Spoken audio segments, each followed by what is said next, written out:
Bonjour et bienvenue à la première édition de la Caravane des médias organisée par l'Union des femmes des médias du Congo à Brazzaville. À l'occasion de la Journée internationale de la liberté de la presse célébrée dans le monde chaque année, cette initiative ouvre les portes des médias au public pour montrer les coulisses du métier du journaliste. Radio, télévision, presse écrite et médias numériques. Une immersion unique qui vise à montrer comment naît l'information, mais également le rôle essentiel que jouent les médias dans notre société. Top départ pour la Caravane des médias 2026. Notre première escale nous conduit au cœur de l'audiovisuel public congolais avec Télé Congo et Radio Congo. Nous avons été reçus par Madame Aline Franceto Kabeka, directrice des programmes, qui nous a fait découvrir comment se produit l'information à Télé Congo et à la radio. Présentation, montage et diffusion. Bienvenue dans les coulisses des médias publics. Le montage de quoi à l'émission? D'accord. Ça se passe bien? Il n'y a pas encore de panne, j'espère. D'accord. Et s'il y a une émission, quelqu'un qu'on peut mettre le rouge, le vert, on a tout, toutes les couleurs. On a toutes les couleurs. Voilà, là c'est le générique. Donc il y a deux points de vue. Il y a un point de vue où il y a la partie où il y a le présentateur avec le reportage qui passe, et un point de vue où il n'y a que le présentateur. Voilà. Chaque fois que le journaliste fait un lancement, on doit voir le premier plan du reportage qu'il va lancer pour le décor, pour changer à chaque fois. Madame, j'aimerais savoir, vous restez debout durant tout... Non, on est assis. Venez.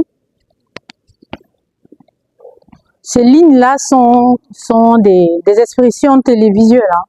Le soir, c'est pas, c'est... Oui, voilà. Mais on marche pas dessus. En tant que directrice des programmes, j'ai été très ravie, en tout cas, d'être aux côtés de ces magnifiques et dynamiques dames très engagées dans ce domaine, qui sont pour nous la relève, sinon des collègues dans quelques mois ou quelques années, pourquoi pas. Sijori Nakwala, étudiante en journalisme, a eu l'honneur de réaliser une simulation du journal télévisé de 20h sur le plateau. Mesdames et messieurs, bonsoir. Edoux et ses environs s'affirment crescendo comme véritable centre de développement des activités agro-pastorales. Une fierté nationale que le président de la République, Denis Sassou Nguesso, a présente à son hôte, l'ancien président du Mozambique, Joachim Chissano, en visite au Congo. La caravane des médias a poursuivi son immersion à Tcheleka Média, là où nous avons découvert une autre manière de transmettre l'information à l'ère du numérique et de la proximité avec le public. Moi, c'est Gabrielle Mabiala, directrice d'information. Tcheleka Média, c'est un média en ligne, on va dire, si on peut compter parmi les médias en ligne, on peut dire que Tcheleka est la toute première chaîne à être aussi reconnue par le Conseil supérieur de la liberté de communication. Donc, nous avons été accrédités par le Conseil, notre père, on va dire ça comme ça. Et nous sommes là depuis 2020, officiellement en 2020. Bon, ce qui est vrai, Tcheleka Média, je veux le dire avec franchise, nous couvrons la quasi-totalité des informations qui ne sont pas payées. Puisque quand on regarde la ligne éditoriale de Tcheleka Média, nous sommes proches de la population.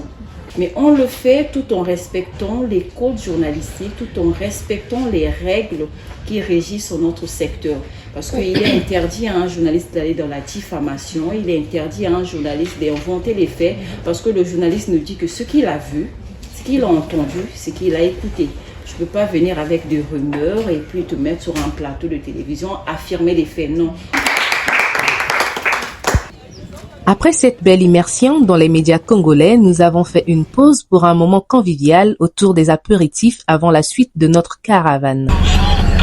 Cette première partie prend fin avec la radio citoyenne des jeunes qui, à travers ses ondes, nous montre comment la radio peut être un véritable outil d'engagement, d'éducation, de sensibilisation et d'expression pour les jeunes.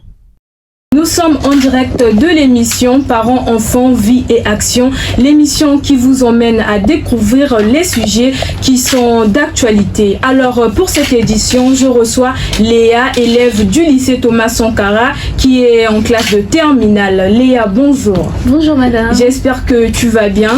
Est-ce que tu te sens vraiment à l'aise dans ce studio de la radio citoyenne des jeunes? Oui madame, je me sens très bien. Merci. À la maison des archives située dans l'enceinte de l'ex-Télécongo, nous avons rencontré M.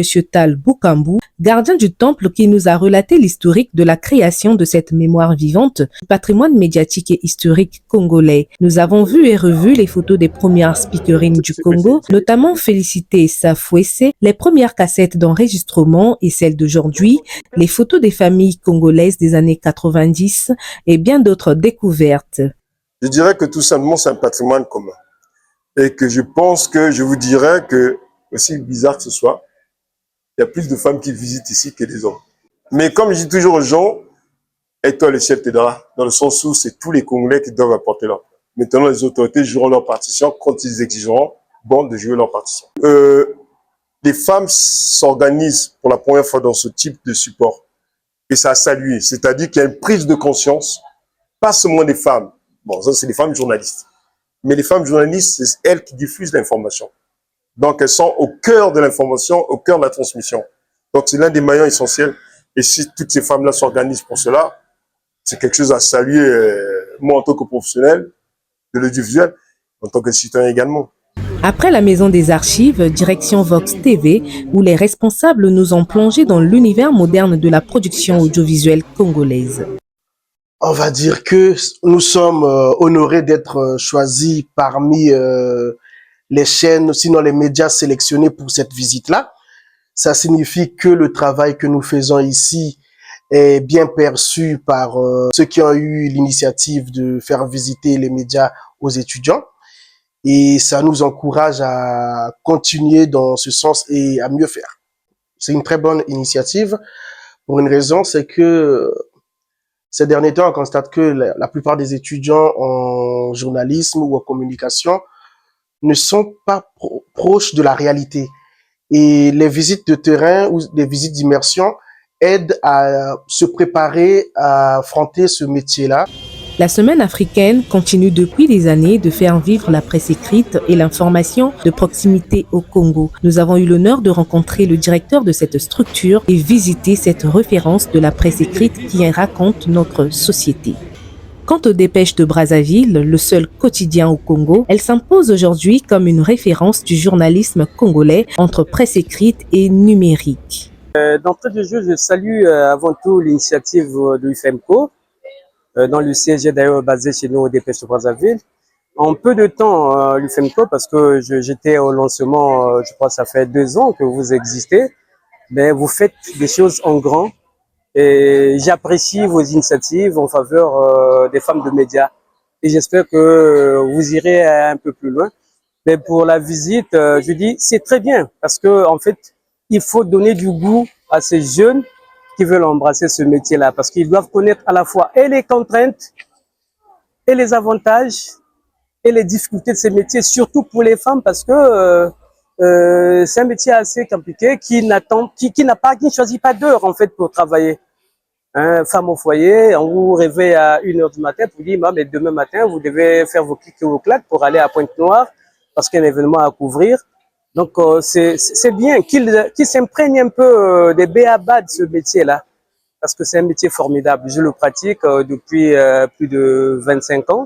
Je conseillerais à tous journalistes, surtout les jeunes, les nouveaux journalistes qui veulent pratiquer ce métier, de commencer par la presse écrite. Ils seront des très bons journalistes, que ce soit en radio ou en télévision. C'est la fin de cette caravane, mesdames et messieurs, une aventure que l'on ne peut oublier. Cette journée nous a permis de découvrir les coulisses du métier de journaliste, les secrets des rédactions, mais également l'importance d'une presse libre et professionnelle. Merci à tous les médias partenaires, merci aux participants et merci à UFEMCO sans qui cette activité n'aurait pas eu lieu. À nous revoir à la prochaine édition.